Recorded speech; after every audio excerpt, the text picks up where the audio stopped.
How are you, ma'am? Good morning.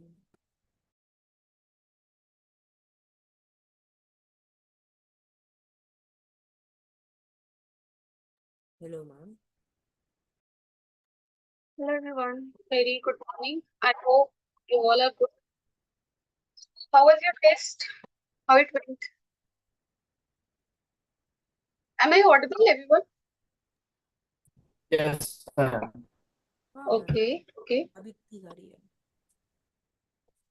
So how was your test yesterday? How it went? It went fine. कैसा रहा सभी का test ये बताओ. चौकस बढ़िया. Yes, अच्छा गया मैम. अच्छा गया. चलो बढ़िया है. Question was, I mean, okay है ना? Question was ठीक ठाक. And the thing is, there is one problem happening with some section, I guess, that didn't get sorted, I would say.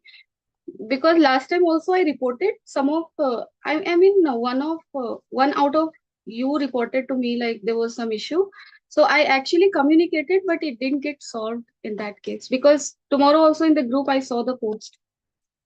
But anyway, let's discuss the question in today's class. And डिस्करेक्शन. ये question कितने लोगों ने किया था? Question number 1 of paper 1. मैंने किया था ma'am.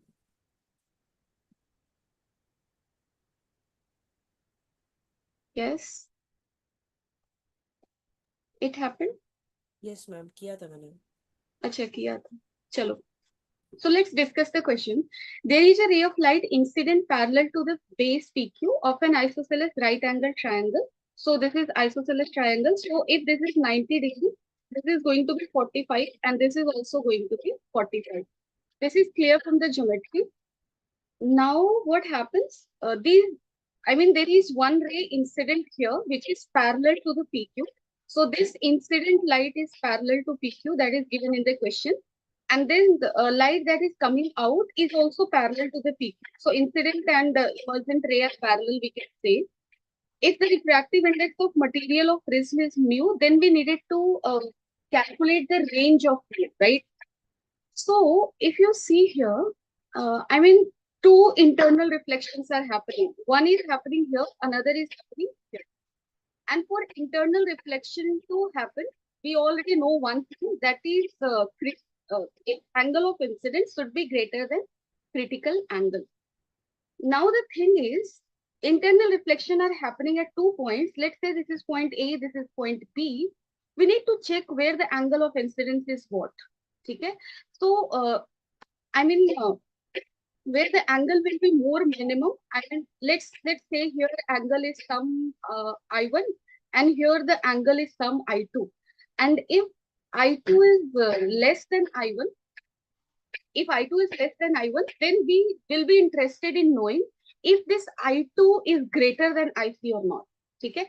So internal angle का इंटरनल रिफ्लेक्शन का कंडीशन तुम कहाँ लगाओगे एट पोजीशन ए और B will depend on what is the magnitude of incident angle at the point A and B. Which one is lesser and which one is bigger, right? So out of these two, whichever is smaller, we will go with that angle itself, right? So यहाँ पे what I did is I have just taken the diagram. So here, if this is 45, this hole will be 45. Here, if this hole is 45, then this and this will become how much? 45 minus R. You can do this geometrically easily. This is 90. So this is your 45 plus R. At point A, angle of incidence is 45 plus R, and at B, angle of incidence is 45 minus R. So definitely 45 minus R is what? Smaller. So internal reflection का condition we will apply at point B, not at point A, right? So ये चीज हमें पहले fix करनी थी. उसके बाद तुम्हें सिंपल कैलकुलेशन में जाना है. So if at point B internal reflection is happening, it means 45 minus r is greater than IC, right? Sine दोनों तरफ ले लो, so you will get this. Sine 45 minus r is greater than sine IC, and sine IC will be equal to how much? If you calculate here internal angle का case, critical angle अगर आप निकालो तो you will write mu sign IC is equal to 1 sin 90, right? So sin IC is how much? 1 by mu. So this is this. Now we need to break it simply. Now we need to solve it, nothing else. अब यहाँ पे देखो sign 45 minus are है, इसको break कर दो, sine A cos B minus sine B cos A करके break करो आप. If you will break it you will get something like this. Sine r का वैल्यू हमें पता है already, because we can apply Snell's law at point A. ठीक है, क्योंकि जब आप इसको ब्रेक करोगे ना, you will get two things, sin r and cos r. ठीक है, so from here we know already sin r, done it, and cos r we can calculate. How? Cos r will be equal to how much? Root under 1 minus sin square r, something like that we can do. Same thing we have done here, so it is like this, like this. So you can simply solve it now putting the value. Question में बस इतना ही important था कि तुम critical angle का जो condition लगा रहे हो, where you will apply, I mean range निकालने के लिए at which point you will be applying. So we applied at point B. Then इस तरह से तुम लोग करते तो हो जाता. नाउ देखो, अभी तक तुम लोग 3 मॉक टेस्ट दे चुके हो, you have practice a lot of questions, so now you should have idea of कि रेंज पूछ रहा है, so what sort of equation we need. In the question, range is getting asked, and we already have one inequality thing in this diagram. That inequality equation हमें कहाँ से मिल सकता है? Internal reflection से मिल सकता है. I should be greater than IC. तो तुम्हें इसी equation पे stick करना, ठीक है? And after that you needed to solve it. So this is done. उसके बाद ये क्वेश्चन था, ये क्वेश्चन कितने लोगों ने सॉल्व किया? How many of you got it? Solve तो कर लिया था, आंसर नहीं पता इसका कैसा सही होगा. Okay, your voice is too low. I mean, its intensity is quite low. Anyway, मैं तुम लोगों को एक चीज बताऊं कि ऐसे सर्किट्स जब होते हैं ना, हाउ वी कैलकुलेट, जैसे तुम इलेक्ट्रिकल सर्किट में चले जाओ, how we calculate R equivalent, how we do this. अगर सपोज कर लो हमसे पूछा गया कि ए और जी पॉइंट के अक्रॉस तुम मुझे ये बताओ कि आर इक्विवेलेंट क्या होगा. सो अगर यहाँ पे तुम सीरीज पैरेलल कॉम्बिनेशन देखने जाओगे ना, it will be very much difficult, very tough. क्यों? क्योंकि एग्जैक्टली सारे सीरीज पैरेलल्स में नहीं, काफी कॉम्प्लेक्स सर्किट आएगा. So the easy way to do it is that कि यहाँ से ए और सी के जी के क्रॉस हमें निकालना है. So connect a battery across A and G. ठीक है, and when series parallel directly ना दिख रहा हो, do the current distribution. So whatever current will come here, here current will get divided into 3 portions, one here, another here, and these 3 portions are I mean quite geometrically similar. So if they are geometrically similar, then their resistances will also be similar, and if resistance is similar, current distribution will be similar. So let's say this battery is giving current 3I. Then I will say here current will go I, and here I. उसी तरह से एक काम करना, इधर negative है, negative battery है, अगर यहाँ से 3I गया है तो इधर here 3I will come right to the negative terminal. It means what? Here current will be I, here current will be I, and here current will be I. Now the thing is, some more distribution we need to do the distribution. E point पे देखो current आया I. Again at E point we have 2 identical resistors, ठीक है, getting branched away. So here current going will be I by 2 by symmetry, and here I by 2. ठीक है. Similarly at point B I current is coming, so here it will go I by 2 and here it will go I by 2. Similarly at branch D 2 currents are coming, this is I by 2 and this is I by 2. Now if you will join all this, I mean at this point current coming is I, this I by 2 will get added to I.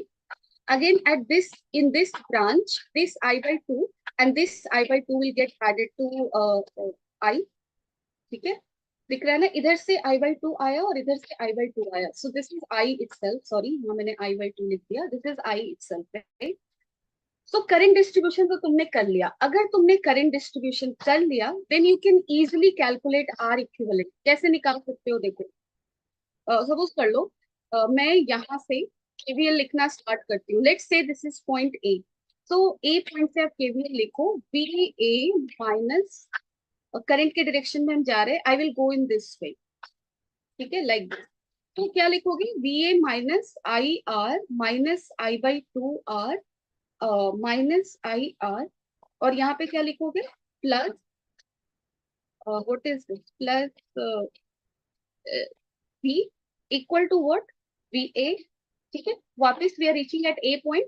यहाँ से देखो A A cancel होगा and what you will be getting I. अगर इसको आप join करोगे तो आई कितना आएगा बताओ. 2 है and this will become I guess 5i/2. अगर रॉन्ग हो तो मुझे बता देना, ठीक है. So this is B and I value is how much?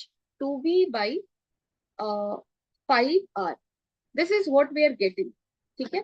So what will be 3I? अगर यहाँ से आप 3I लिखोगे तो 3I will look like 3 से मल्टीप्लाई करो 6V by 5R. And 3I is the total current, right. And total current को हम कैसे लिखते हैं? आई टोटल को हम क्या लिखते हैं? बैटरी का voltage divided by r equivalent. So this is equal to 6V by 5R. V cancel होगा. R equivalent is how much? This is your 5R by 6. So this is how we can calculate R equivalent. Same चीज हमें यहाँ पे जो भी calculate करना है उसके लिए यूज करना था. ठीक है. So our question is what? It is related to heat flow, right? But we can compare heat flow and current flow in a similar way. So there is a quick cubical frame made by connecting 12 identical uniform conducting rod as shown in the figure. So thermal resistance of all the rods are same. In the steady state, temperature of junction A is 100 degree, G is 0 degree. So potential difference is given. ए का potential क्या है temperature के term में 100 degree, जी का क्या है 0 degree. सो अगर यहाँ से आप बैटरी जैसा कुछ अज्यूम कर लो तो ये बैटरी का पोटेंशियल डिफरेंस क्या है 100. ठीक है. Now what we are asked E will be hotter than H, temperature of F is 40 degree. Suppose कर लो मैं टेम्परेचर निकालती हूँ F का, इस पॉइंट का टेम्परेचर क्या होगा. How we can calculate the temperature? Simply write the KVL. ठीक है. जैसे जैसे अभी मैंने किया, simply go like that. Thermal resistance इसका आर ले लो, इसका आर ले लो, सारे का आर है. ठीक है. सो अगर यहाँ से चलते हो ए से चल के एफ तक जाओ. So we A minus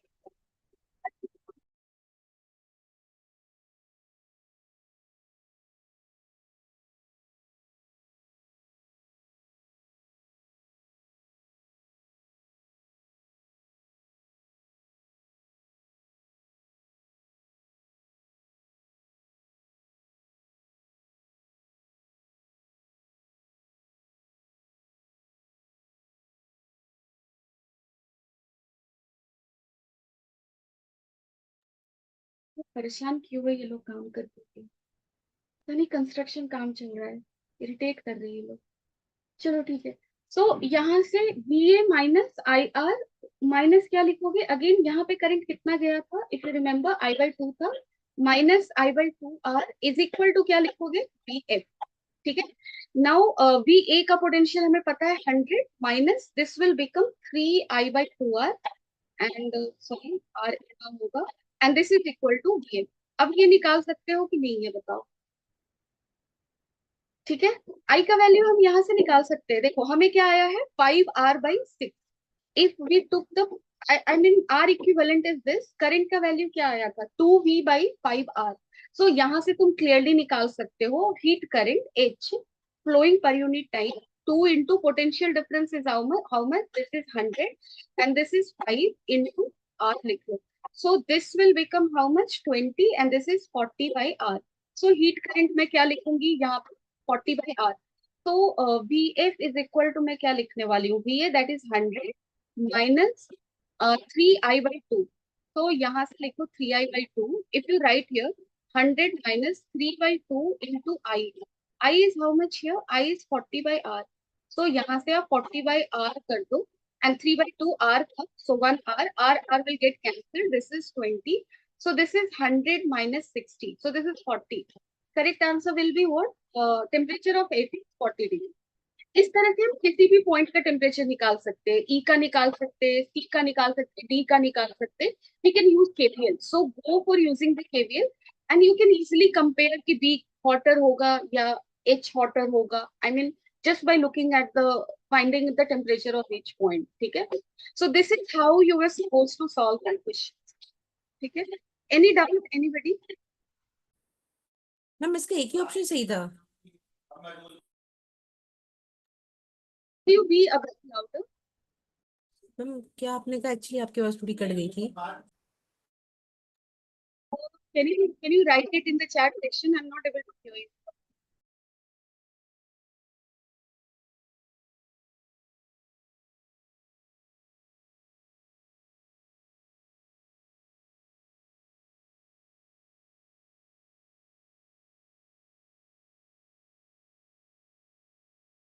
Yes, please. Can you write it in the chat section? Correct सिर्फ बी है. ओके. सो और क्या करेक्ट लग रहा है तुम्हें, ये बताओ किसमें डाउट लग रहा है, that I will solve. Which thing you feel like it's correct and it's wrong. B तो करेक्ट आया हमारा, रेस्ट तो में चेक करना होगा ना to find out that is correct और incorrect. Yes.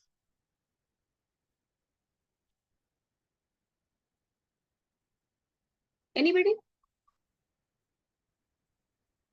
Yes, B is correct, but we need to check for A, C, and D.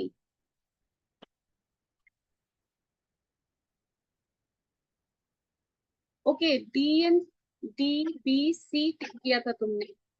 D, B, C. तो तुम्हारा गलत आया होगा ना. टेम्परेचर ऑफ ई, चलो मैं निकाल के दिखाती हूँ कितना आता है. सो ई का टेम्परेचर अगर आप निकालोगे तो कितना आएगा. Let's let's calculate it. E point किधर है, ई है ये वाला पॉइंट, बहुत ही इजी है. यहाँ से निकालो VA minus IR is equal to VE. So VA is 100 minus I is how much. I कितना लिखा था, आई कितना आ रहा है, sorry, I is 2V by 5R.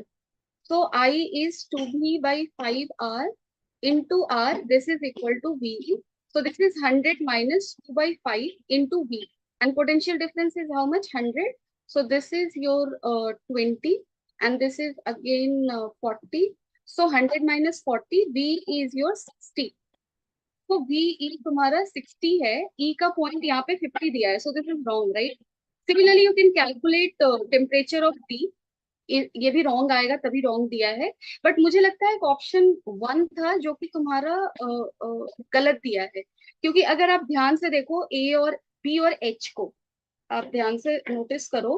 Point B कहाँ है, यहाँ. पॉइंट एच कहाँ है, यहाँ. तो बी तक करंट डायरेक्टली आई जा रहा है, ठीक है. एंड एच आर्म में करंट I/2 जा रहा है. So it feels like B is more hotter, right. B will be hotter than H. So A has to be correct actually. A correct होगा.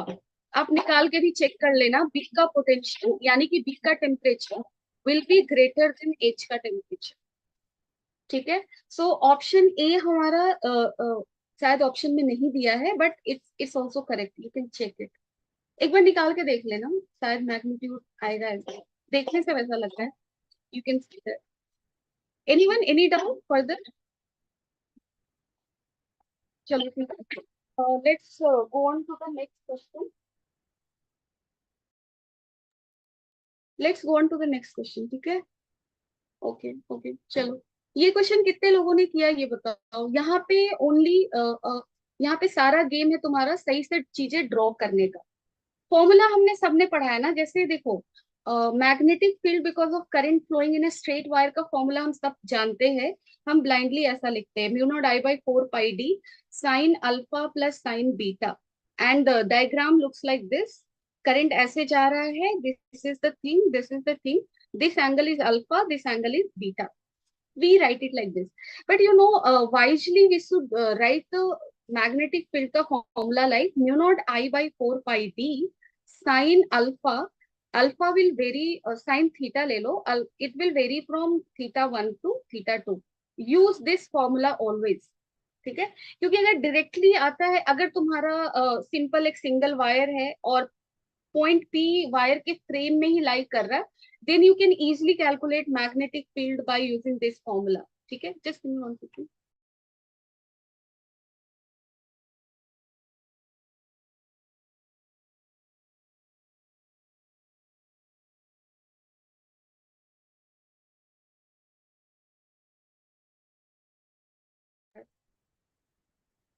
ठीक है.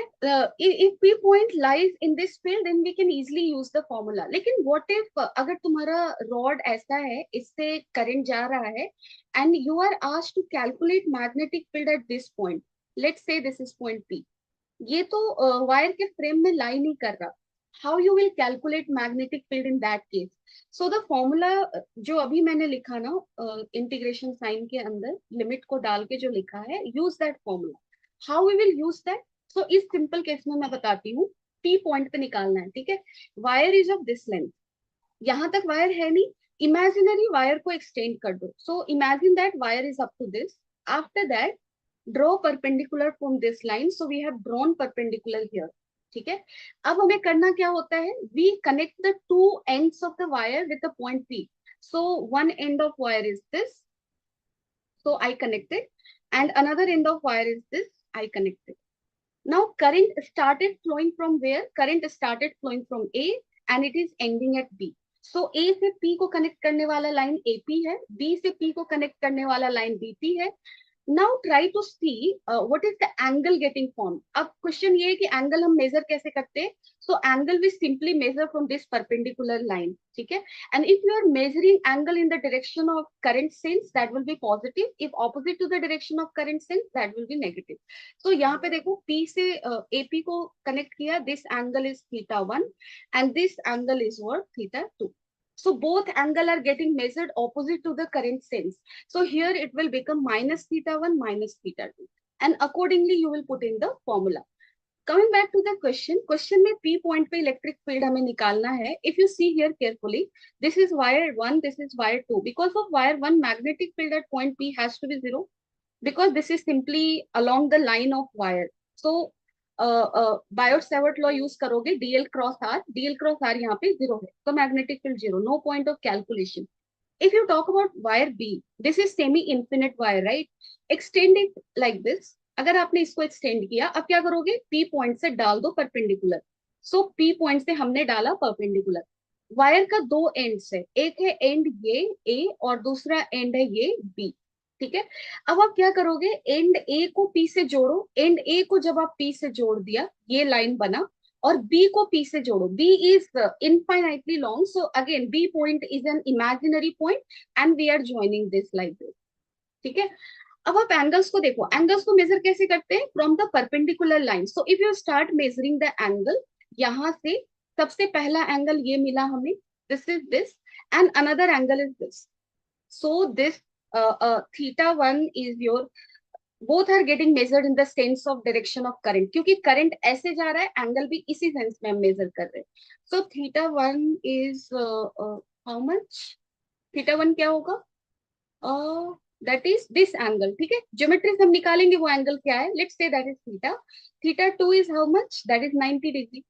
So now we have got the limit. It will change from theta to 90 degree. ठीक है. अब आप इसको solve करो, जैसे मैंने यहाँ पे डायग्राम एक्सटेंड किया. अब इसको देखो, ये वाला वैल्यू R था. ठीक है. और ये एंगल 60 दिया है, तो ये भी एंगल क्या हो जाएगा, 60. This is 90. So this is 30 degree. यानी कि हमारा दूसरा एंगल क्या है तुम्हारा, थीटा 30 डिग्री. ठीक है. And if you calculate here, D का वैल्यू भी हमें निकालना होगा. So D you can calculate from this triangle. D is this. Now put the value.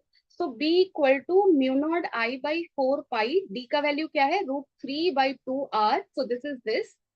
And angle is what, sin theta. It is varying from where to where, 30 to 90. So you will be writing here mu naught I by 4 pi, mu naught IR by 4 pi into 2 by √3 into sin 90, that is 1, minus sin 30, that is half. So this will be half, this will get cancelled with this one. So correct answer should be what, mu naught IR by √3 4 pi. What is the answer given? Okay, that is कुछ दिया है, C है. ठीक है. So C will be your correct answer, this one. So this is how you were supposed to write the formula and things. तो हमेशा इस फॉर्मूले को याद रखना. We write it like that. चलो, now coming back to this question. ये question भी बहुत इजी है, तुम सबने किया है ये क्वेश्चन, है ना. Again, why I suggest S.P. Verma, that this question is also given there, right? Figure shows three spherical equipotential surface, 1, 2, 3, they are equipotential. ठीक है. And what is given, potential difference V1 minus V2 is equal to V2 minus V3. ये वाला difference और ये वाला difference क्या है तुम्हारा, सेम हो. है ना, क्योंकि इक्वी पोटेंशियल है, डिफरेंस तो सेम है। क्यों क्यों सेम है? क्योंकि दिया हुआ है। सेम है तो I mean let's say this is one surface, it has a potential of 60 volt. This is another surface, it has a potential of 80 volt. There is another surface, it has a potential of 100 volt. So these equipotential surfaces are like this. Now it is given that V1 minus V2 is equal to V2 minus V3. T1 and T2 are the thicknesses. dV equal to क्या पढ़े हो? EDR पढ़े हो ना? ठीक है। सो अगर potential difference same है, then electric field definitely different है, क्योंकि there is a q charge at the center because of this potential at 1 2 3. I mean, because of this charge only we have got these equipotential surfaces, and as we are moving away electric field is what? Decreasing. So between 2 and 3 अगर आप integrate करके E dot dr निकालोगे तो there E is lesser, right? So यहाँ पे अगर E dr dv के बराबर है, जो कि यहाँ भी है, then here this thickness should be what? Greater, क्योंकि यहाँ पे इलेक्ट्रिक फील्ड छोटा है। सिंपल है, ऐसे निकाल लो। here electric field is what? छोटा. So this distance, this separation distance has to be larger. यानी कि T2 should be greater than T1, and that implies what? T1 is less than T2. So correct answer will be C. Simply ये वाले formula को use करना, ठीक है। तो मैंने कैलकुलेशन किया नहीं, मैंने सिंपली डायरेक्टली बता दिया, क्योंकि कैलकुलेशन भी करोगे तो you will get the same. ये क्वेश्चन तो सबने किया होगा, है ना? Should we discuss this question और not? Let me no.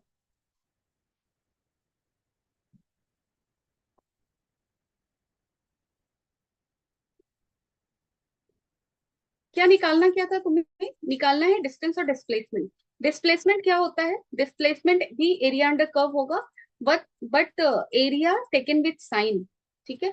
So here area we will consider with sign, and distance क्या होता है? Total area irrespective of the sign. So here you will write simply total area, ठीक है। And यहाँ पे अगर तुम देखो तो t इक्वल टू 0 3, ये वैल्यू 1 दिया है, ये वैल्यू नहीं गिवन है, ठीक है। सो मुझे इस एरिया को निकालने में प्रॉब्लम हो सकती है। Done. But this value will be what? This value will be basically velocity at 4 second. Can we calculate velocity at 4 second? We can, because we already know the acceleration. This is the value of acceleration, right? With negative sign. So this acceleration means slope of the vt curve. So tan theta आप निकाल लो। tan theta क्या आएगा बताओ? This is 1, this is 2, half. यानी कि acceleration is how much? minus 0.5 meter per second square. This is acceleration. Now you do v equal to u plus at. So if you talk about interval 3 to 4 second, then at 3 second velocity is what? At 3 second velocity is 0. It is 0, right? So it is 0. Acceleration is how much? That is your minus half time 1 second. 3 से 4 second जाने में कितना time लगा? 1 second. So this is 1, and velocity is how much? Minus half. So this value is how much? Minus half. Now you can easily calculate the area, right? अब आप निकाल सकते हो ना? ये एरिया कितना होगा तुम्हारा? Half base into height. Base is how much? 1 into 1. This will be how much? Half into base is 2 into 1. This is how much? Half into 1. So total distance की अगर बात करो, this is 1 by 4, this is 1, and this is half. So 3 by 2 total distance तुम्हारा क्या होगा? 3 by 2 plus 1 by 4. So that is equal to 7 by 4. If you talk about displacement, then this area is a negative area, right? So 3 by 2 minus 1 by 4. So 3 by 2 minus 1 by 4 करोगे तो कितना जाएगा बताओ? This will be 5 by 4. Accordingly you can mark the answers. ठीक है, done है। और motion कैसा दिख रहा है? देखो यहाँ तक एक्सेलरेशन पॉजिटिव था, स्लोप पॉजिटिव है, यहाँ से रिटार्डेशन स्टार्ट हुआ, ये रिटार्ड किया है यहाँ तक। It's like that. डन है। तो डी ऑप्शन जो लिख रहा है ना, the motion is uniformly accelerated, we can not say yes, because slope तो सेम दिख रहा है ना। यहाँ भी स्लोप तुम्हारा 1 by 1 है, नहीं, स्लोप भी डिफरेंट है, so not, it's not uniformly accelerated, right?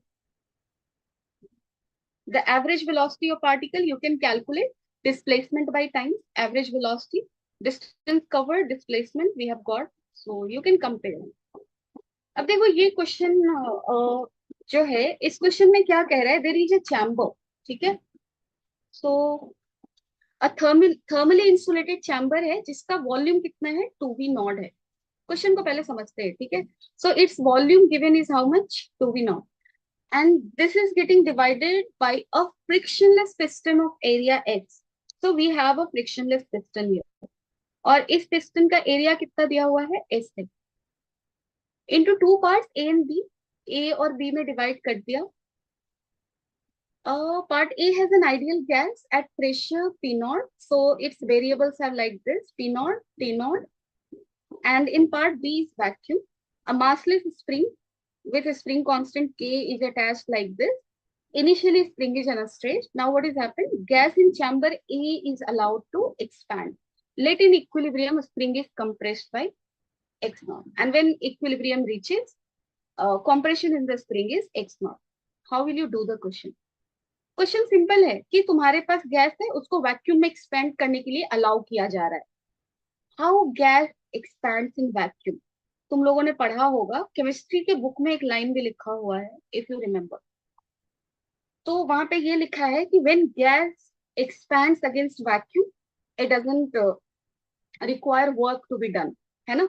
सो अगर इस कंटेनर में स्प्रिंग नहीं होता, just forget the spring, and then you have gas in this much portion, there is vacuum here, and you want this gas to expand into the vacuum, no work is required, ठीक है? So this is the highlight point of this question, work done by gas against vacuum is zero, तो उसको आप मान लो zero. अब हो गया वो जीरो, लेकिन यहाँ पे प्रॉब्लम क्या है, वर्क करना पड़ेगा। क्यों करना पड़ रहा है? क्योंकि there is spring here.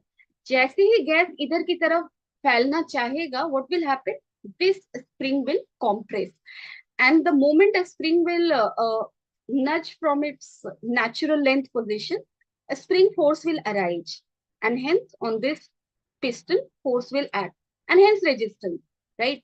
So work karna padega yahan, not because of vacuum but because of this spring system present here. Now let's talk about this thing, final pressure of the gas is what? So finally at equilibrium, piston को ऐसे लगा लो, piston पे तुम्हारा क्या हुआ, जैसे यहाँ पे देखो, this is this, so what will be the spring force acting, since this is getting compressed, it will apply force on the piston like this, kx naught, ठीक है? and what else will be the forces, let me know, कैसे लिखोगे बताओ, और कौन सा force लगेगा बताओ?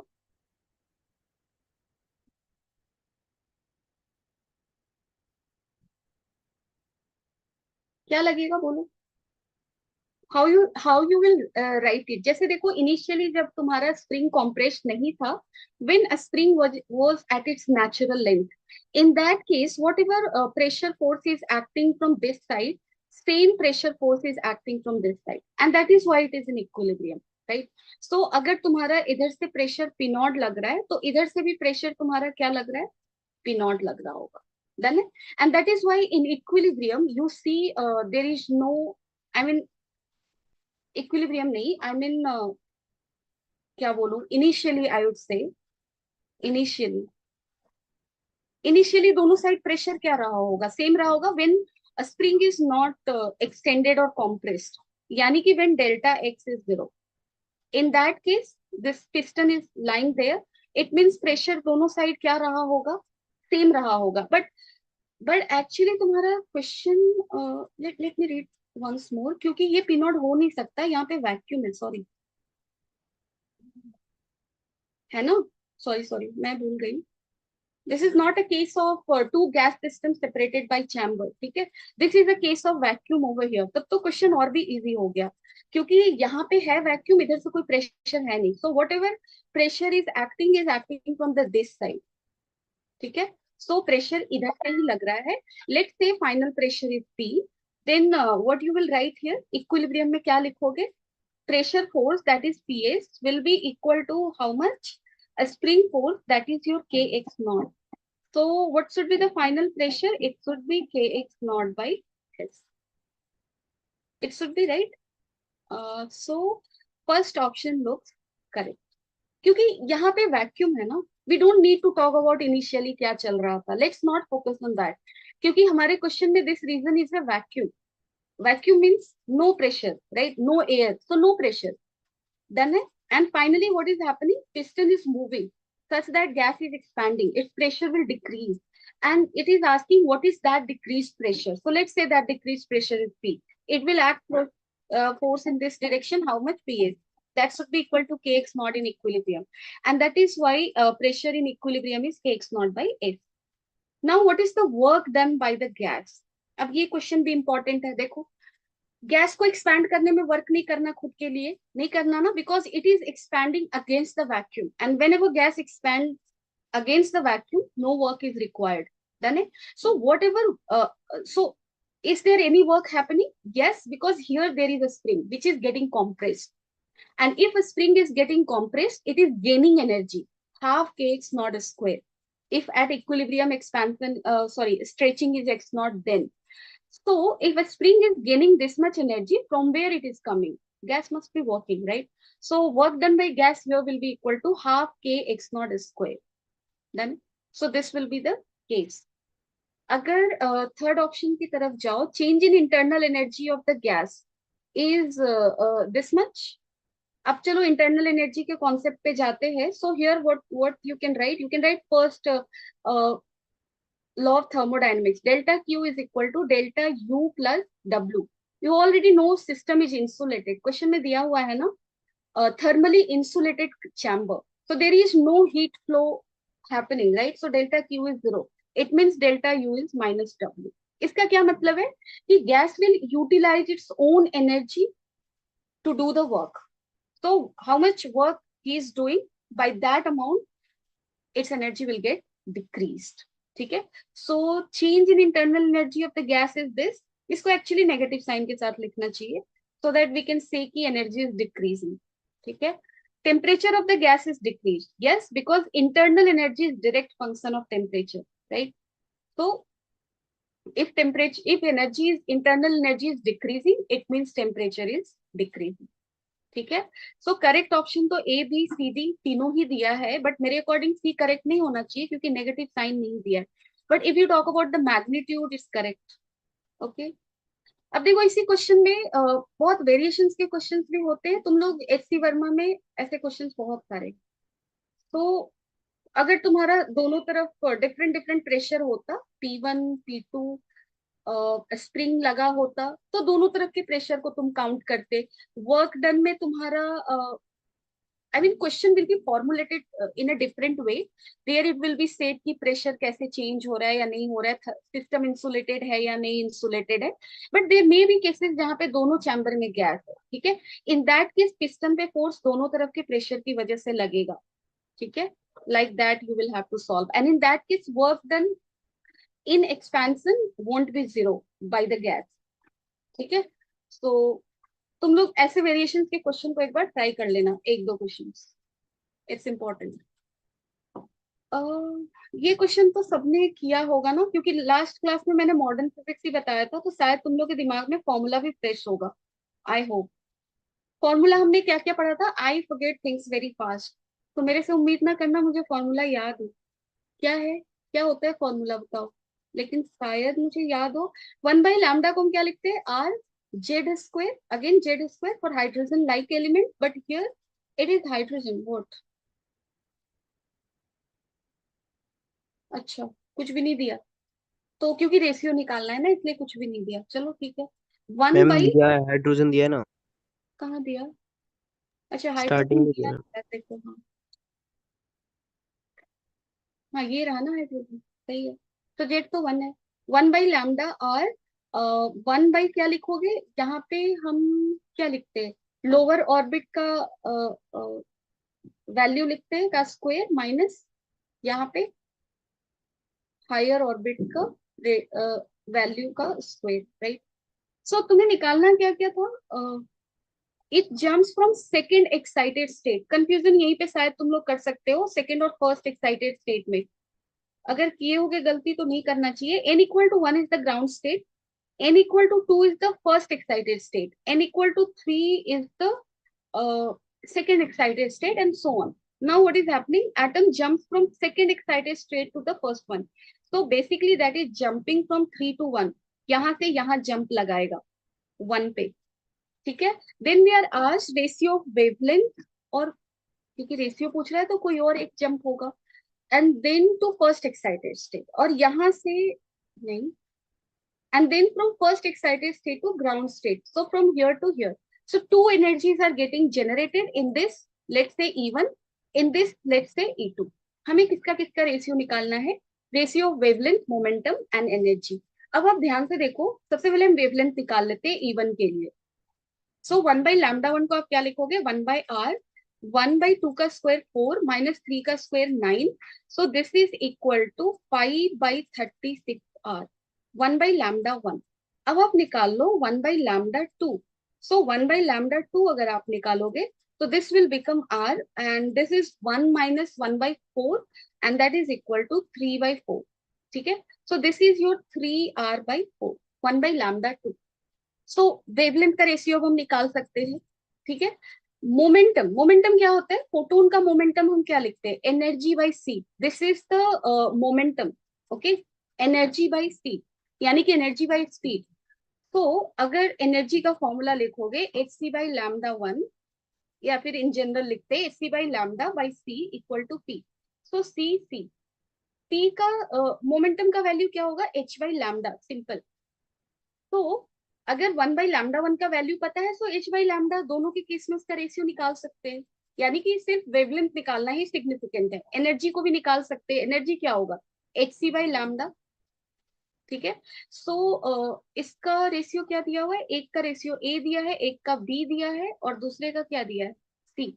अगर आप ध्यान से देखो तो बी और सी एक दूसरे का ऑपोजिट होगा, बी और सी, क्योंकि सी एनर्जी रेशियो क्या पूछा है? Energy, right. And B is same होना चाहिए, ऑपोजिट भी नहीं, सेम। बी और सी क्या होगा? सेम, क्योंकि बी क्या है तुम्हारा? एक है एनर्जी का रेशियो, वो क्या होगा? hc/λ1, hc/λ2।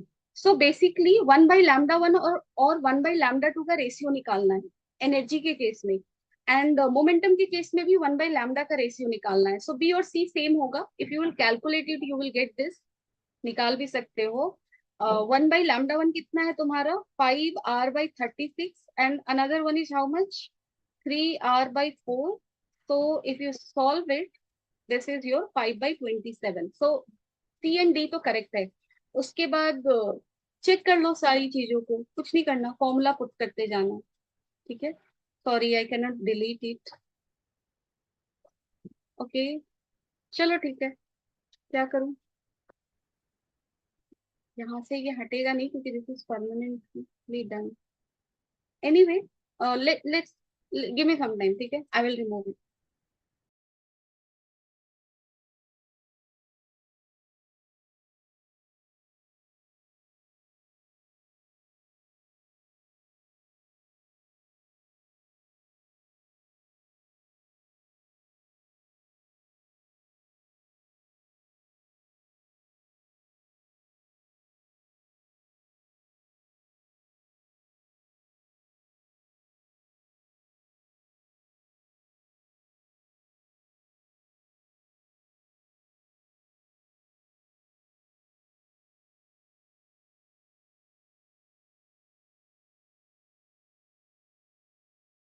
यहाँ पे क्वेश्चन तुम्हारा क्या कह रहा है? क्वेश्चन ये कह रहा है हमसे कि there is a 20 centimeter long string having a mass 1 gram. So it has a mass of 1 gram. ठीक है, and it is fixed at the both ends. ये दोनों ही एंड पे क्या है? फिक्स है, ए और बी। सो डिस्प्लेसमेंट के केस में ये जीरो डिस्प्लेसमेंट का केस होगा, both ends, because they are fixed. Tension in the string is given, tension is given as 0.5 newton, The string is set into vibration using an external vibrator of frequency 100 hertz. So if you are using external vibrator to vibrate a string, that string will carry the same frequency of vibrator. So frequency is 100 hertz. ठीक है? Find the separation between the successive notes on the string. So ये question तो बहुत ही simple था, इसमें तो कुछ नहीं करना. I thought it is एक और क्वेश्चन है ना, मुझे लगा वो क्वेश्चन है. तो यहाँ तो सिंपल तुम्हें फॉर्मूला पुट करनी है, वेलोसिटी निकाल डालो, टी बाई म्यू. ठीक है. So I mean this will be the case of which sort of vibration. I mean both ends are fixed. तो आइदर तुम्हारा ऐसा एक्साइटमेंट होगा इस पे, या फिर कुछ ऐसा हो सकता है. It will be like this. इसका जनरल फॉर्मूला क्या होता है बताओ? फ्रीक्वेंसी का जनरल फॉर्मूला यहाँ पे क्या होता है? N B by it should be 12, right? NB by 12. Then this is the general formula of frequency getting excited on strings. If strings are fixed on both ends, N is the number of mode. I mean, this is called fundamental frequency or first mode, and this is your second harmonic. This is first harmonic. This is second harmonic, and so on. And overtone, if you talk about, then this is first overtone. ठीक है. यहाँ पे हमें frequency दिया हुआ है. Find the separation between the successive notes on the string हमसे पूछ रहा है. ठीक है. सो बेसिकली यहाँ पे हमें ये फॉर्मूला भी यूज करने की जरूरत नहीं है, because frequency is given and distance between successive notes कितना होगा. अगर आप ये डिस्टेंस निकालो तो ये डिस्टेंस तुम्हारा कितना होता है? Lambda by 2. That is distance between successive notes. So basically हमें निकालना है लैम्डा बाई 2 का value. Frequency is already given, right? So if we calculate velocity, we can calculate wavelength. कैसे?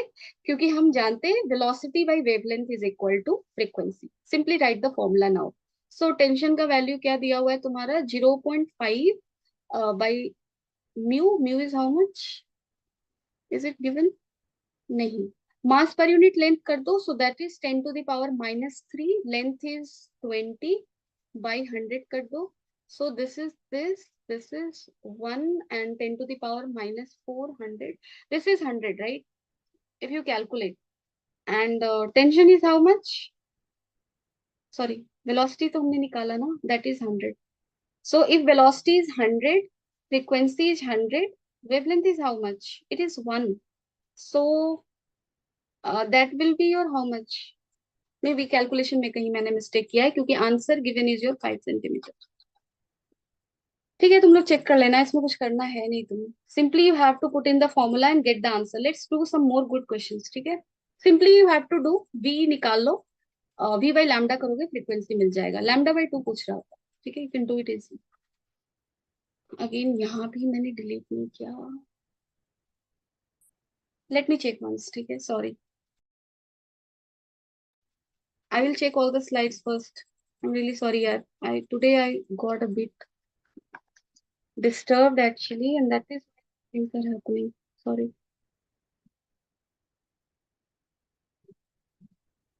चलो, तुम लोगों ने मार्क्स चेक किया क्या? How many of you check the marks? शायद रिजल्ट आया ना. आई मीन कल के मॉक टेस्ट का रिजल्ट पूछ रही हूँ.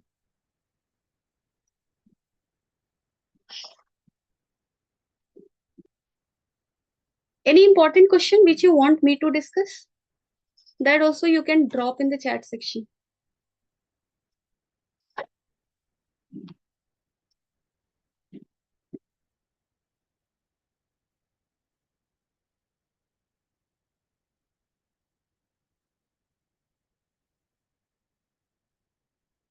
Any question?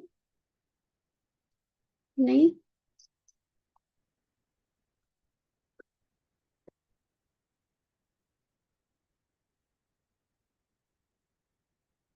चलो देखते हैं. Let's move to the question then. ठीक है, अभी मैं एक काम करूंगी. I won't be solving complete. I will be giving you the concept. You will be doing it because that way we will be able to cover more. ठीक है. So aim is to cover more actually. ये question सबने करा होगा, maths का pure question है, so I am not going to do this. What is this question? Potential energy was given as a function of x. You needed to calculate a stable equilibrium state. Stable equilibrium कब होता है? When your potential energy is minimum and when force acting is zero. Force यहाँ से निकाल सकते थे minus du by dx. इसको zero से equate करते, you will get the values of x where force will be zero and where potential energy will be minimum. You can simply do double differentiation of this, and you can calculate the position of maxima and minima. If this is less than 0 at those values of x, you will get maxima points, and if it is greater than 0, you will get minima points. ठीक है. So ये तो तुम लोगों को पता होगा. Question number 10. It was also quite easy. You just needed to read the question carefully. So question में ये कह रहा था, there is a bob of mass m and this is suspended by a string of length L1 given a minimum velocity at the bottom required to complete a full circle. So यहाँ पे minimum velocity कितना दिया गया होगा? 5 gr, that is 5g L1. So we know what is the minimum velocity given here. You already know the formula, right? Minimum velocity given at the bottom so that it can complete the whole circle. Let's simply put it. At the highest point, it collides elastically with another bob of same mass. So let's say here there is another bob. It is reaching over here and then colliding with this. Since collision is happening and that too elastic collision is happening between two bodies of same mass, okay, velocity will get exchanged. So at the top, what will be the momentum of this bob? ये जो bob है, इसका momentum इस point पे क्या हो? Sorry, velocity क्या होगा? So if you remember it, at the top, अगर तुमने bottom पे velocity दिया है root under 5 gr, so that it can complete the whole circle, at the top velocity become root under gr. है ना? You must be remembering that. If you don't, you can use energy conservation thing. Here kinetic energy is this. Here kinetic plus potential. लिखो, mechanical energy equate करो, you will get the value. So here its energy is how much? 5gl, sorry, gl2 simply. Energy is how much? gl2 of the first bob. And it is colliding with second one which is at rest. And whenever collision happens between two equal masses and collision is elastic, velocity will get exchanged. Yani ki one will come at rest and two will go in this sense with direction with velocity root under gl1. Velocity exchange होता है, ठीक है. So ये भी याद रखना, elastic collision में same mass exchange their velocity during the collision. Now both the strings are massless and inextensible if the speed of bob after collision acquires the minimum speed required to complete a full circle. Now this second bob is acquiring enough velocity to complete the whole circle. So if second one is now hanged with length L2, given velocity here root under gl1 is able to complete the whole circle, it means root under gl1 is equal to root under 5gl2. ठीक है. So from here you can calculate L1 by L2. That will be how much? 5. ठीक है. So you just needed to put in these things sequence wise, careful. If you remember the formula, directly put it. Done it. And what is this thing given here? Figure shows two coherent sources, S1, S2, vibrating in same phase, and A and B are the screen given. This angle separation is given 0.12 degree. Okay, so this angle is actually very much little. How many bright spots will be seen on the wire, including points A and B? So simple, तुम use कर लो YDAC experiment का formula. YDAC experiment का formula is what? It is your d sin theta is equal to how much? D sin theta is equal to n lambda. ठीक है. And sign theta को यहाँ पे theta लिख सकते हैं, D theta is equal to N lambda. But be careful, whenever you go with this approximation, sine theta को theta लिखते हो, theta we always write in radian. We cannot write in degree because D here is length, lambda here is length. Radian को भी तुम्हें angle को भी तुम्हें degree से हटाकर रेडियन में लिखना है. ठीक है. So if you do this things, theta का वैल्यू तुम्हें यहाँ से मिल जाएगा. Sorry, not theta, theta is already given. N का वैल्यू मिलेगा. नंबर ऑफ क्या पूछ रहा है हमसे? How many bright spots. So number N मिल जाएगा ना तुम्हें यहाँ से. what will be the value n का d theta by lambda. Theta का वैल्यू सिंपली 0.12 डाल दो आप, ठीक है, you will get the value. अगर तुम कंफ्यूज कर रहे हो तो मैं इसको थोड़ा सा एक्सटेंड करके दिखा दूं, ऐसे होता था देखो, और अगर मैंने गलत किया है तो भी क्लियर हो जाएगा. देखो यहाँ से ये पॉइंट है ये ए, और ये पॉइंट तुम्हारा क्या है B. Let's say this angle is theta, ठीक है. Then we can write what, we can write here, let's say this separation is d. Then at point A, if light is reaching from this portion and this portion, that is from S1 and S2, then S1 and S2 path difference will be equal to how much? D sin theta, ठीक है. And it has to be equal to n lambda for bright spot to be here, ठीक है. If you already know the value of theta here, if you already know the value of theta, so this is d theta equal to n lambda, then you can talk about how many bright spots are here, ठीक है. Similar thing you will do here. So अगर मैंने d sin theta के formula में simply n lambda लिखा, और theta को अगर मैं यहाँ पे टोटल एंगल भी रख दूं ना, then also I will get total number of n values which is getting obtained on the screen, on this screen, right. मैं ये कह रही हूँ कि सेपरेटली करने की जरूरत नहीं है, मेरा सिंपल मतलब ये था. सॉरी अगर मैं तुम लोगों को कंफ्यूज करी हूँ तो आई एम रियली सॉरी. सी देखो, कोई कुछ लोग ऐसा सोच रहे होंगे कि चलो आपने 2 थीटा रख दिया ना, थीटा ही रखना था, तो चलो मैं थीटा ही रख के दिखाती हूँ. D sine theta N lambda कर दो, D theta N lambda, N का वैल्यू कितना हो गया D theta by lambda. And this for that you will get only number of maxima up to this point. For this what you will do 2n, right. That is why I simply wrote here 0.12 degree में लिखने वाली थी, उसका radian में conversion. Done है. सो directly मैंने formula लिख दिया था. You will get the value here, ठीक है. ओनली केयरफुल थिंग इज कि थीटा को तुम्हें किस में रखना है, रेडियन में रखना. कर लोगे सभी लोग, कर लेना. You will be able to do this. ये क्वेश्चन भी बहुत इजी है एक्चुअली. इसको मैं कैसे करूं, इसको या छोड़ दूं, बोलो. क्वेश्चन क्या कह रहा है, there is a metal rod of 10 gram, so it's mass is 10 gram. Initially weight will act downward like this. Length 25 centimeter is suspended on 2 springs like this.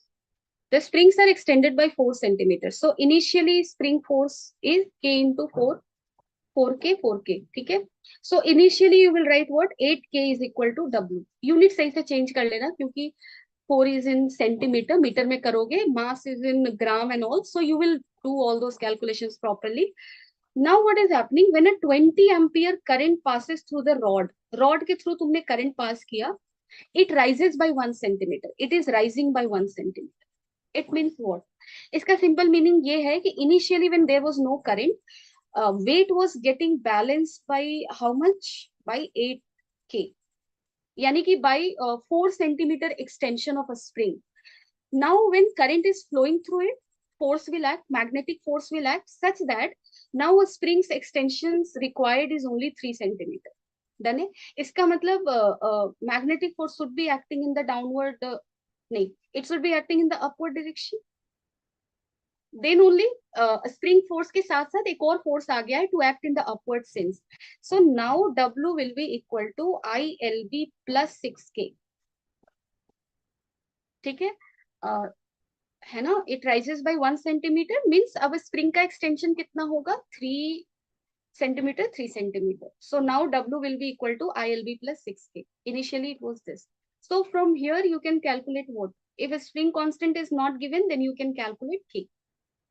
And whatever is asked, now you can do. ठीक है. Yes. ये सारे questions भी easy हैं. देखो ये तो single loop circuit है. सो यहाँ पे इस सर्किट में तुम्हें कुछ नहीं करना, करंट का वैल्यू निकालो सबसे पहले. सो कितने सारे बैटरीज है, 1 2 3 4 5. सारे बैटरीज का करंट ओरिएंटेशन चेक कर लो. 4 volt here, 6 volt here, 2 volt here, 3 volt here and 5 volt this. Only one is getting zoned out, right.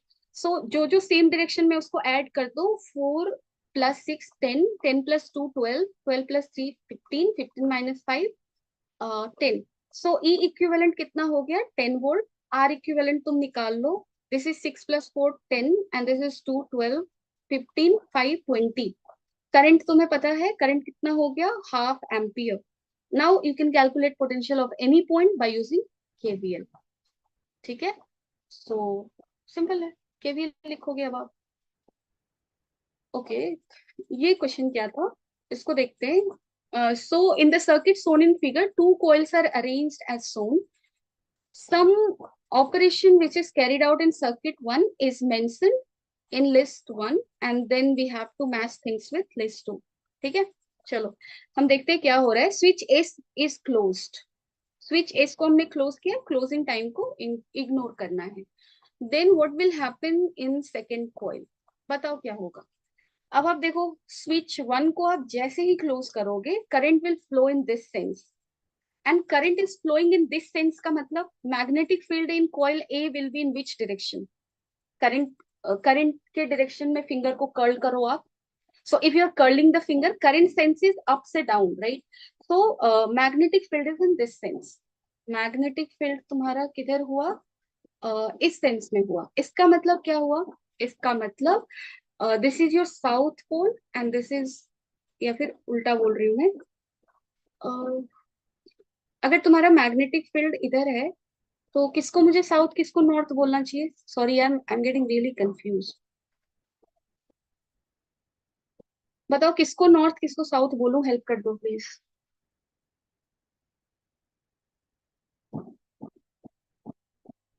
Anyway अगर नहीं भी पता है तो भी क्वेश्चन सॉल्व हो जाएगा।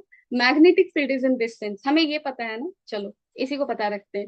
Now what will be the current sense in two, so current sense हम कैसे निकाल सकते हैं बताओ। Suddenly what happened when you close the switch, magnetic field in this direction increased, so here magnetic flux in this sense increased. ठीक है, so current induced in coil 2 will be such that it will decrease the magnetic flux noticed, right? क्योंकि Lenz's law हमारा क्या कहता है, Lenz's law कहता है कि whatever region is inducing the EMF, whatever region, जो भी रीजन ईएमएफ को इंड्यूस किया, sense of current because of induced EMF will will oppose that reason, simple है। so यहाँ पे reason क्या था, why current EMF will get induced in the second coil, because magnetic flux change through the coil 2 because of sudden current in coil 1, and because of sudden current in coil 1 we noticed magnetic field in this sense, done है। so magnetic flux in coil B increased in this sense, induced current's magnetic field will be such that it will oppose this increase, so magnetic field induced will be in this sense। ठीक है, अब इस sense का आप induce current का direction आप निकालो अगर मैग्नेटिक फील्ड ऐसा है तो। सो यहाँ पे कंफ्यूजन पॉइंट्स यही होता है कि मैग्नेटिक फील्ड निकालना कैसे है। तुम लोग वायर को ध्यान से देखो, कहाँ दिख रहा है वायर सही से एंटर कर रहा हो कॉइल को, इस पोर्शन पे हमें सही से नजर आ रहा है। यहाँ पे कॉइल कैसे जा रहा है, अंदर से जाके बाहर आ रहा है, और यहाँ से अगर तुम्हें सॉल्व करना है तुम देखो ये ऊपर से ऐसे जा रहा है। ठीक है, सो कोई भी पॉइंट लेती हूँ, सपोज मैं पॉइंट 2 से कैलकुलेट करती हूँ। So if magnetic field is getting generated in this case it means current should flow like this. ठीक है, सो तुम्हारा करंट कैसे जाएगा, current should actually in this sense, current should flow like this. ठीक है, so yes, so current will flow go like up like this, down like this, then again पीछे का section छुपा हुआ है, down like this like this like this, and it will like this। so x से y की तरफ जाएगा first case में। so अगर आप देखो switch S is closed, current in R1 is from x to y, so a का option क्या हो जाएगा p। Similarly you can calculate for all, जैसे b को देखो switch S is closed for long time then it is open for this transition time. अब S को आपने लॉन्ग टाइम तक क्या किया, क्लोज रखा। So if it is close for the long time during that period what happened, क्या होगा आप बताओ।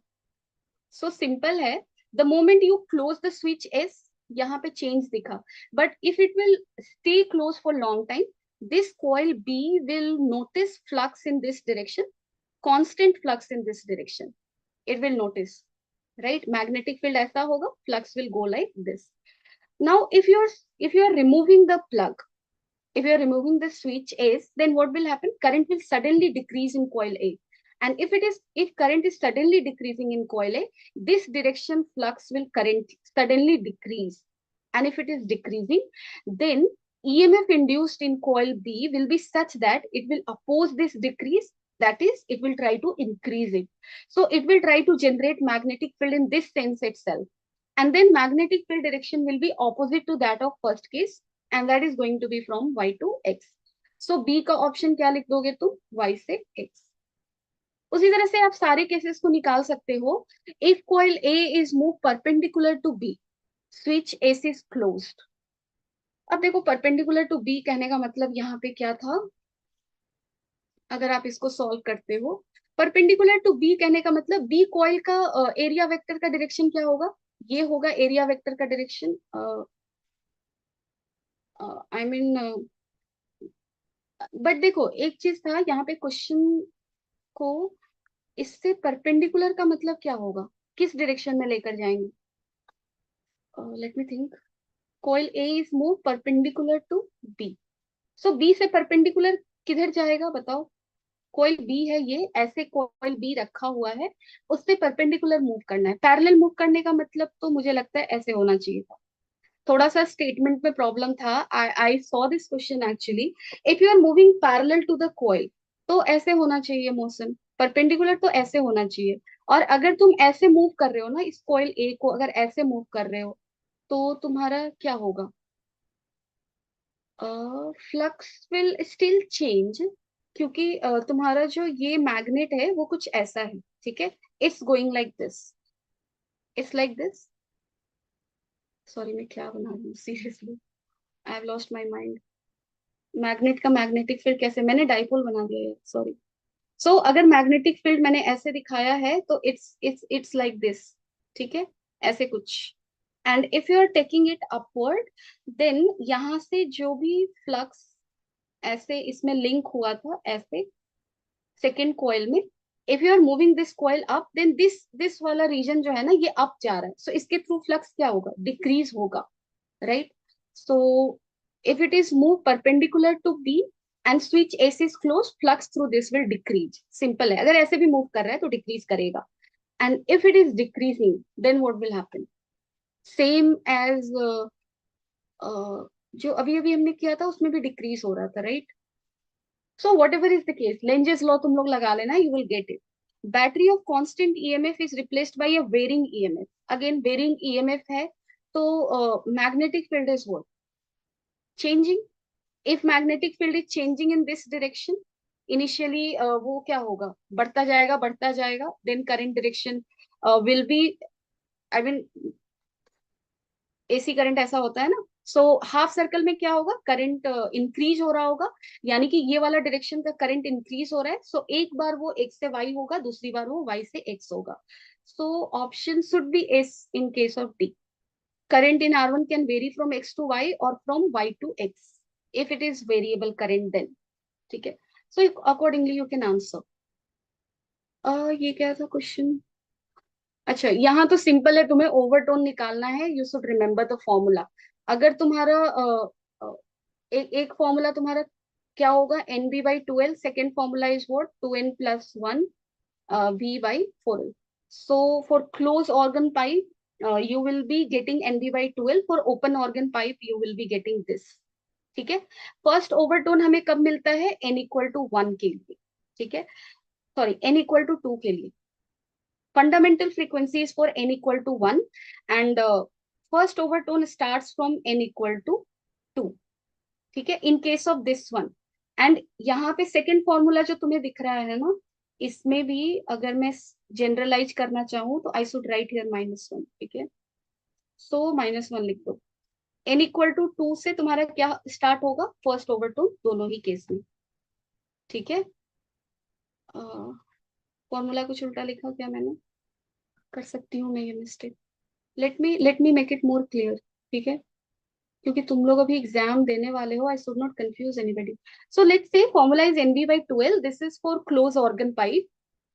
For n equal to 1 you will get fundamental frequency, n equal to 2 के लिए you will get first overtone, and n equal to 3 के लिए you will get second overtone, and so on. Let's talk about this formula. So for n equal to 0 you will be getting fundamental frequency, that is b by 4n. ठीक है, so this is n equal to 0 के लिए f naught, यानी कि यहाँ पे n equal to 1 के लिए you will be getting what, first overtone. ठीक है, अगर +1 करके फॉर्मूला लिख रहे हो तो लाइक दैट. तो सिंपल याद रखना, जो पहला पहला जो बनता है ना, जैसे क्लोज ऑर्गन पाइप और ओपन ऑर्गन पाइप की बात कर रहा है. ऑर्गन पाइप दिखता कैसा है, ऐसा. Open organ pipe will look like this. So this is fundamental. अगर तुम फर्स्ट ओवरटोन की बात करो तो इट विल बी समथिंग. अब देखो डायग्राम बनाने में मैं ब्लंडर करूंगी, it will look something like this. ठीक है, I am very bad at it. So just revise through the formulas, एक बार रिवाइज कर लेना. ठीक है, and then you were suppose to do this. यहाँ पे क्या करना है, charge on inner sphere of shell A and outer sphere of shell A. देखो इस क्वेश्चन में इजी थिंग ये है ना कि no charge is given to the outer sphere. Simple, charge is only given kept at the center and on the surface of inner sphere. So यहाँ पे अगर आप सेंटर पे चार्ज रखते हो, we have already seen it, negative charge ऐसे इधर induce होगा. ठीक है, and same amount of positive charge will get induce like this. You already know this right. उसी तरह से ऊपर वाले पे अगर आपने इस पे 2q रख दिया तो क्या होगा, इस 2q की वजह से इसके इनर पे कितना चार्ज जाएगा, -2q, and on the outside it will be +2q. And question is more easier because here a switch is not closed. So तुम्हें कुछ बॉदर ही नहीं करना है यहाँ पे, यानी कि इसके आउटर पे कितना चार्ज चला गया, 3q. और अगर आप बात करो कौन से चार्ज की, केयरफुली डिस्ट्रीब्यूट करना. ठीक है, यहाँ पे -q मैंने भेजा, इस पे +q, सो यहाँ तो 3q हो जाएगा. Charge on inner surface of shell A कितना होगा तुम्हारा, that will be your +q, no sorry -q. ठीक है, ये तो -q हुआ. On outer surface of 1, inner surface of 1 पे कितना लिखोगे, that is your -q. Outer surface of 1 पे कितना लिखने वाले हो, 3q. और अगर मैं बात करूं किसकी, इनर सरफेस ऑफ बिगर 1 का, तो इस पे कितना चार्ज जाएगा, that will be your -2q. And outer surface पे कितना चार्ज जाने वाला है, -2q या फिर -3q होगा. ठीक है, yes that will B -3q, क्योंकि इसका चार्ज भी अपीयर होगा. ठीक है, एंड फाइनली ऊपर वाले पे कितना चार्ज दिखेगा, +3q. ठीक है, that way you can match the things. एक बार इसको सही से मैच कर लेना तुम लोग. कॉन्सेप्ट वही लगाना है जो हम ऑलरेडी पढ़े. ठीक है, चलो सेकंड में कुछ कुछ क्वेश्चंस को कर लेते हैं. ठीक है, we will do some questions. ये क्वेश्चन मुझे करने की जरूरत नहीं है क्योंकि क्वेश्चन ने इतना बड़ा लिख दिया, करना कुछ भी नहीं था, टाइम पीरियड सिंपली निकाल लेना. क्योंकि पूछा गया है तुमसे, पूछा था the value of what, velocity ना, इसकी वेलोसिटी को पूछा है और बोल रहा है ये 1 सेकंड के बाद हिट कर रहा है इसको. सो टाइम पीरियड दे दिया ना. सो time period is what, 2u sin theta by g. This is time period, this is given 1 second. So 2 into you लिखोगे, sin theta 1/√2, g is your 10, and time period is how much, 1 second given है ना, कितना given है, 1 second. Yes, so u is equal to how much, अगर आप देखो तो 10√2/2, यानी कि दैट इज 5√2. और 5 को अंदर लेकर जाओगे 50 हो जाएगा. 5 को अंदर लेकर जाओगे 25, 25 into 2 50. So correct answer is a, कुछ नहीं करना था. ठीक है, इस क्वेश्चन में भी कुछ नहीं करना. This are actually mains level question given, I would say. A B तुम्हारा क्या दिख रहा है, ए बी दिख रहा है तुम्हारा कांस्टेंट टेम्परेचर. और कांस्टेंट टेम्परेचर का ग्राफ अगर पीवी कर्व बनाओगे तो वो ऐसा कर्व्ड होता है. ठीक है, सो ए बी तुम्हारा क्या होना चाहिए, A B should be curved. अब देख लो ए बी कहाँ पे कर्व नहीं है, यहाँ पे नहीं है, ये आंसर गलत होगा. यहाँ पे नहीं है, आंसर गलत होगा. यहाँ कर्व्ड है, यहाँ कर्व्ड है, ए और बी हो सकता है. ए बी तो देख लिया हमने. बीसी क्या है, constant volume. So here BC is not constant volume, so this is wrong, this is correct. Right, हो गया. Now, force acting on a particle moving in a straight line varies with the velocity this. Work done by this force. Work done कैसे निकालेंगे? जैसे एक मास है, इस पे तुमने क्या लगाया, सर्टेन फोर्स लगाया which is varying with velocity like this, because of this force this body is moving, yani ki it's gaining kinetic energy. So work done by this force will be equal to whatever kinetic energy it gained. Done it. And I mean, how much kinetic energy it will gain, we simply need to calculate half mv square, right? और half M V F का square minus we आई का square. अगर आप force का formula लिख रहे हो K by v, force is what, M dv by d t, right?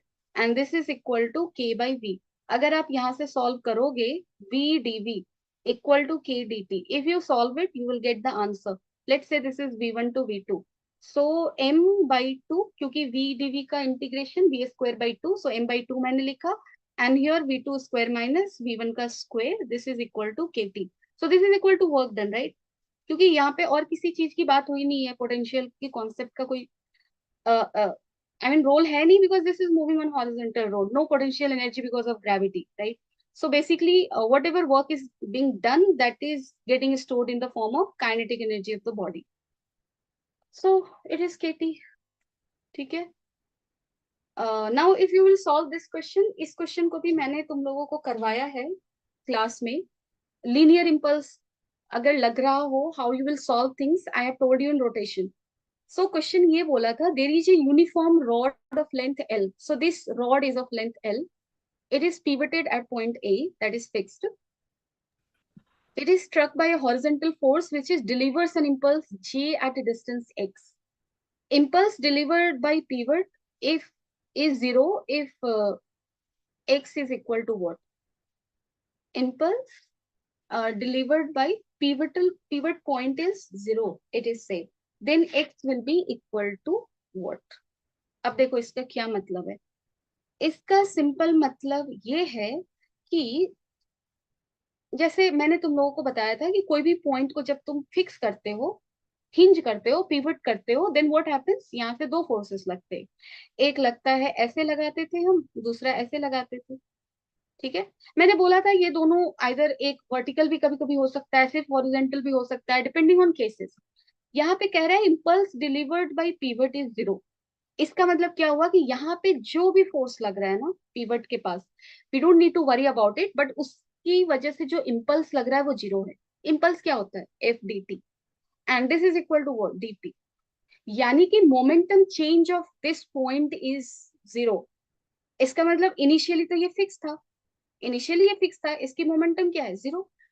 Finally भी ये फिक्स रहेगा. ये इसके कहने का मतलब ये है कि इसका वेलोसिटी इनिशियल जीरो था, फाइनल भी क्या होना है, जीरो. यानी कि इस पॉइंट का कोई मोमेंटम नहीं होगा. तो सॉर्टेड बात यही है. तो अब एक काम करो, जैसे देखो, जैसे ही यहाँ पे इम्पल्स लगेगा, let's say this is centre of mass of the body, let's say this rod is rotating around the centre, क्योंकि हमें पिवट के अराउंड चीजें निकालनी है, हमें बताना है इस पे इम्पल्स जीरो लग रहा है. So we will try to calculate the velocity of pivotal point, right? So मैंने बोला है जब भी टॉर्क निकालो या फिर एंगुलर मोमेंटम निकालो, कंजर्वेशन करो, you can do around 2 points. One around the pivoted point, another about the center of mass. So इस क्वेश्चन में we have to talk about the velocity of pivoted point. So we cannot talk like कि चलो मान लेते हैं ये rest में है. We cannot assume because we are given कि impulse delivered by zero, तो हमें सो करना पड़ेगा कि ये जीरो है. So we need to calculate torque or whatever thing you are going to do around center of mass. तो चलो करके देखते हैं what we can do.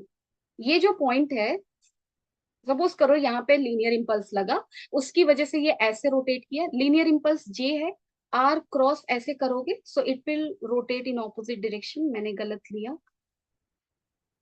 ये गलत लिया. ठीक है, क्योंकि लीनियर इंपल्स का टॉर्क कैसे जा रहा है, देखो ऐसे जा रहा है, ऐसे जा रहा है ना. J is what, your F D t. ठीक है, ऐसे ही लग रहा है, ऐसे. ठीक है, so it will rotate in this sense, and because of this j, since this is linear impulse acting, its center of mass velocity will also change, right? अब तुम दोनों ही इक्वेशन लिख डालो. Which equation? One equation you will write about momentum, another equation you will write about angular momentum. So angular impulse कितना लगा? G into, equation लिखती हूँ मैं, J into L/2. अच्छा, L/2 डिस्टेंस है या नहीं ये भी तो देखना पड़ेगा हमें, तो ध्यान से देख लो. This distance will be how much? This is your L/2 and this whole is x, so this distance is equal to how much? This is your x minus L/2. ठीक है. So this is the angular impulse acting, and angular impulse acting will be equal to change in angular momentum, so that is equal to I omega. It is equal to what? I cm omega लिख सकते हैं हम. ठीक है. So this thing we have written. अब आप आ जाओ लीनियर इंपल्स पे. So linear impulse acting is J and this is equal to change in linear momentum, right? So initial linear momentum is 0, finally it is, let's say, moving with velocity vcm, its center of mass. Then here you can write mvcm. दो equation, यही दो equation important था. अब तुम्हें क्या निकालना है? Pivot point पे impulse delivered is 0, that is इसका मोमेंटम है 0. तो सेंटर ऑफ मास की वेलोसिटी क्या है? vcm है. And I have told you in translation, if one point has velocity vcm, then because of translation, each point will have velocity vcm. So at pivot point, velocity because of translation will be equal to vcm. And this rod system is also rotating in this sense. So because of rotation, this point will have velocity in this sense. And this will be equal to how much? Omega into this distance. And this is how much? L/2. So final जो solve करने के लिए equation लिखोगे वो आप ये लिखोगे omega L/2 is equal to VCM. Now you just need to put in the values. अब आप values को put कर दो. VCM क्या हो जाएगा तुम्हारा? J/M. ठीक है. एंड ओमेगा का वैल्यू आप यहां से पुट कर दो. आईसी कितना होगा? ml²/12. Put the value, you will get the answer. So this was in this question. अब ये क्वेश्चन तुम्हें देखना है. इस क्वेश्चन में तुम्हें ज्यादा दिमाग नहीं लगाना था. सिंपल कह रहा है कि रिफ्लेक्टेड लाइट का इंटेंसिटी मैक्सिमम कब होगा, आई मीन मैक्सिमा कब होगा. सिंपल. अगर तुम लोगों ने थिन फिल्म इंटरफेरेंस पढ़ा है तो उसमें दो चीजें इंपॉर्टेंट होती है. एक तो ये कि जो तुम्हारा लाइट है वो डेंसर मीडिया से रिफ्लेक्ट हो रहा है या रेयर से. सो अगर लाइट, बेसिक कॉन्सेप्ट जो इस क्वेश्चन में यूज हुआ है वो सिंपल ये है कि if light, you are allowing light to fall on a media, let's say this, its refractive index is mu1, its refractive index is mu2, and let's say mu2 is greater than mu1. So तुमने क्या किया? तुमने rare media से denser में light को fall करने के लिए अलाउ किया. So this denser media will act as a rigid point, and because of that, क्योंकि लाइट भी एक वेव होता है, ठीक है. सो हमने पढ़ा है जब वेव रिजिड एंड से जब वो रिफ्लेक्ट करता है तो उसका फेज पाई से चेंज कर जाता है, right. So here also if you see light getting reflected from the denser media, what will happen? Phase change of pi will get added. ठीक है. और यहाँ पे लाइट जो है वो नॉर्मली इंसिडेंट हुआ है. अब आप देखो, यहाँ पे लाइट आया, ठीक है, यहाँ से लाइट ऐसे आया, डन, ठीक है, और ये वापस से ऐसे रिफ्लेक्ट किया, तभी we will get reflected light in this region, right. So ये रिफ्लेक्ट करके इधर गया. सिमिलरली एक और लाइट रिफ्लेक्ट करके बाहर जाएगा. So if two light reflected lights are meeting outside, then maxima हमें कब मिलेगा? If constructive interference is happening. And constructive interference के लिए क्या जरूरी है? कि दोनों के बीच का फेज डिफरेंस आइदर 0 हो या फिर 2 पाई हो या फिर 4 पाई. अब चलो एक काम करते हैं, फर्स्ट ऑप्शन को पिक करके चेक कर लेते हैं. Let's say mu1 is less than mu2. सो अगर तुम्हारा mu1 लेस देन mu2 है तो यहाँ पे जो लाइट फॉल किया और जो इसी सरफेस से रिफ्लेक्ट कर गया, ठीक है, लेट्स से ये रिफ्लेक्टेड लाइट है फर्स्ट सरफेस से. So mu1 is less than mu2, it means it has a phase change of pi. ठीक है. उसके बाद कह रहा है mu2 is less then mu3. अब सपोज करो एक लाइट जो रिफ्लेक्ट नहीं हुआ वो अंदर जाएगा, वापिस से वो इस सरफेस से रिफ्लेक्ट हो रहा है, ऐसे रिफ्लेक्ट हुआ और फिर वो रिफ्रैक्शन के थ्रू बाहर गया. ठीक है. देखो क्या क्या हो सकता है यहाँ पे. इस पॉइंट पे चलो ऐसे लाइट करके मैं दिखाती हूँ. यहाँ से रिफ्लेक्शन हुआ, जो लाइट रिफ्लेक्ट नहीं किया वो यहाँ गया, फिर वो यहाँ से रिफ्लेक्ट हुआ, फिर यहाँ से रिफ्रैक्ट होगा, ये ऐसे गया. सपोज ये दोनों लाइट मिल रहे हैं, मैं ये कह रही हूँ, ठीक है। तो फर्स्ट सरफेस से जो रिफ्लेक्ट हुआ है ना, उसका फेज डिफरेंस क्या गया, पाई का। क्यों गया? क्योंकि mu one is less than म्यू2।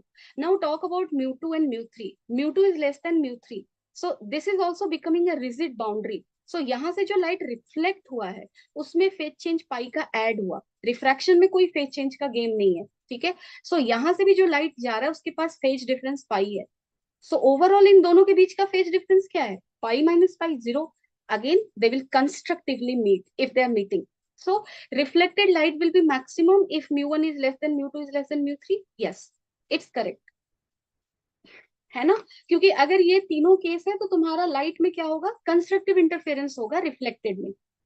Again अगर तुम्हें लग रहा है कि मैम इधर ये जो लाइट जो अंदर गया वो इधर भी तो जा सकता है, तो इधर जो लाइट मीट करेगा ना उसको बोलेंगे ट्रांसमिटेड लाइट मीटिंग, और जो लाइट तुम्हारा इसी साइड मीट कर रहा है उसको बोलते हैं रिफ्लेक्टेड लाइट का मीटिंग। ठीक है, so that is a bit of game of words. ठीक है, so reflected light will be maximum if this, तो ये तो रॉन्ग हो गया क्योंकि पहला करेक्ट हुआ है।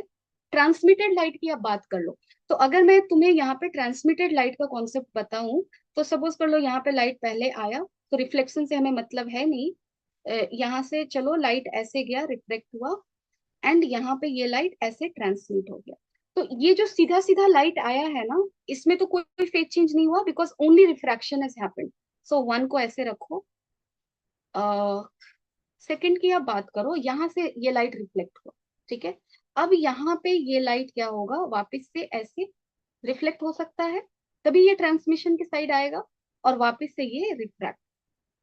ठीक है, तो अब आप इसकी बात करो क्या हुआ यहाँ पे। तो चलो, पहले में तो हमारे पास कोई फेज डिफरेंस नहीं है इसमें, sorted. Let's track this light. ये लाइट यहाँ से ऐसे उठा था, है ना। तो if this boundary, C option check करते हैं, mu one is greater than mu two and mu two is greater than म्यू3। अगर तुम्हारा म्यू2 ग्रेटर है म्यू3 से, इसका मतलब क्या हुआ? This is not a rigid boundary, right. So यहाँ पे कोई फेज चेंज नहीं आएगा, नहीं आया, चलो ठीक है। उसके बाद mu one is greater than mu two, mu one is greater than mu two, तो तुम्हारा यहाँ पे ये रिजिड बाउंड्री हो गया। Mu one is greater than mu two, rigid boundary. इसमें फेज चेंज आ गया पाई, यानी कि इसमें आया पाई।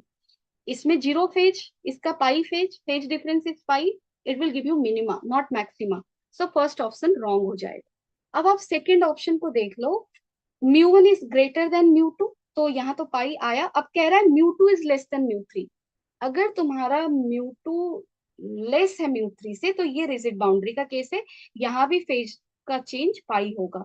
सो ओवरऑल फेज चेंज 2 पाई हो गया, तो phase difference 2 pi, maxima you will be getting. So this is called thin film interference. Thin film interference का क्वेश्चन अगर आता है तो इसको एक बार तुम लोग रिवाइज कर लेना। वैसे मेरा रे ऑप्टिक्स का नेक्स्ट क्लास भी है, तो I will discuss this thing, ठीक है। फेज डिफरेंस मैं तुम लोगों को और बताऊंगी। नाउ क्वेश्चन नंबर 6 में देखो, मैं एक चीज मैग्नेटिज्म में डिस्कस करना भूल गई थी, that was your electric field getting generated because of changing magnetic flux. तो अगर कोई भी रीजन में देख लो, अगर मैग्नेटिक फ्लक्स है और वहां पे मैग्नेटिक फ्लक्स चेंज कर रहा है, तो ईएमएफ जनरेट होता है, you already know, and that EMF is written as minus d phi by d t, that is sorted. Now, if EMF is getting generated, there will be electric field also. And remember that because of magnetic flux changing, whatever electric field you get, that is circular in shape. ठीक है, तो इस case में अगर मैं तुम लोगों को बताऊं, जैसे यहाँ पे इनवर्ड फ्लक्स है ना, इनवर्ड फील्ड है, and dB by dt is equal to k, where k is greater than zero, यानी कि इनवर्ड फ्लक्स इज इंक्रीजिंग। तो according to Lenz's law, current induced in the loop will be such that it will decrease the inward flux, क्योंकि inward flux is increasing। क्यों, reason क्या है EMF के generate होने का? इनवर्ड फ्लक्स जो है, इनवर्ड फ्लक्स जो है वो इंक्रीज कर रहा है। सो इंड्यूस करंट जो होगा, that will do what, it will decrease the inward flux. और ये इनवर्ड फ्लक्स को डिक्रीज कब करेगा? When it will generate outward flux, that is current will be in anti-clockwise sense. So if current is in anti-clockwise sense, current will flow like this. And in this case, we will say that electric field diagram will also will be with this arrow. ठीक है, ऐसे हम electric field का diagram बनाएंगे। अब यहाँ पे question उसी कॉन्सेप्ट पे बेस्ड है कि तुम्हारे पास एक सर्कुलर रीजन है जिसमें मैग्नेटिक फ्लक्स चेंज कर रहा है, and now the particle is move in direction perpendicular to OP. यहाँ पी पॉइंट पे एक चार्ज पार्टिकल, ठीक है, एंड दिस इज इलेक्ट्रॉन और वोट फ्यू चार्जेस देयर, ठीक है, and then it is moved along this line, ठीक है, up to infinity, so that there is no gain in kinetic energy of the particle, and we are moving this q charge in such a way that there is no gain happening in the uh, uh, what no gain is happening in the kinetic energy of this charge. तो सबसे पहले ये सोचो कि इस पे force क्या लग रहा है, नेचुरली क्या फोर्स लग रहा है इस सिस्टम की वजह से। तो अगर आप इलेक्ट्रिक फील्ड लाइन इस पी पॉइंट से पास करता हुआ बनाओगे तो you will draw a circle. आप एक सर्कल बना लो। So you have drawn a circle of radius D, and P point पे तुम्हारा इलेक्ट्रिक फील्ड का डायरेक्शन किधर होगा, टेंजेंशियल। सो डायरेक्शन आप किधर बनाओगे, सर्किल कैसा जा रहा है, ऐसे जा रहा है, right. So here tangent will be, it will look like what? Uh, ध्यान से करो, इलेक्ट्रिक फील्ड ऐसे दिख रहा है क्या? माइंड इज एग्जॉस्टेड कंप्लीटली, तो तुम लोग ध्यान से इसको सॉल्व करना। हाँ लेकिन हाँ, इस पॉइंट पे तो इधर ही दिखेगा, यहीं पे दिखेगा, ठीक है। But we are asked, we are taking it from 0 to infinity. So initially it is at x equal to 0, and finally we have to take it to x equal to infinity. So we need to check what is the force acting on this q charge at any position x. So let's say charge is here. अगर तुम्हारा charge यहाँ है, circle तुम ऐसे ही बनाओगे ना, यहाँ से पास करता हुआ इलेक्ट्रिक फील्ड का सर्कल ऐसे, ठीक है। सो यहाँ पे इलेक्ट्रिक फील्ड का डायरेक्शन किधर जाएगा बताओ, टेंजेंशियल बना लो इधर, इस पॉइंट पे इलेक्ट्रिक फील्ड इधर लग रहा है, ठीक है। सो इलेक्ट्रिक फील्ड का कंपोनेंट एक इधर होगा, एक इधर होगा और दूसरा इधर होगा।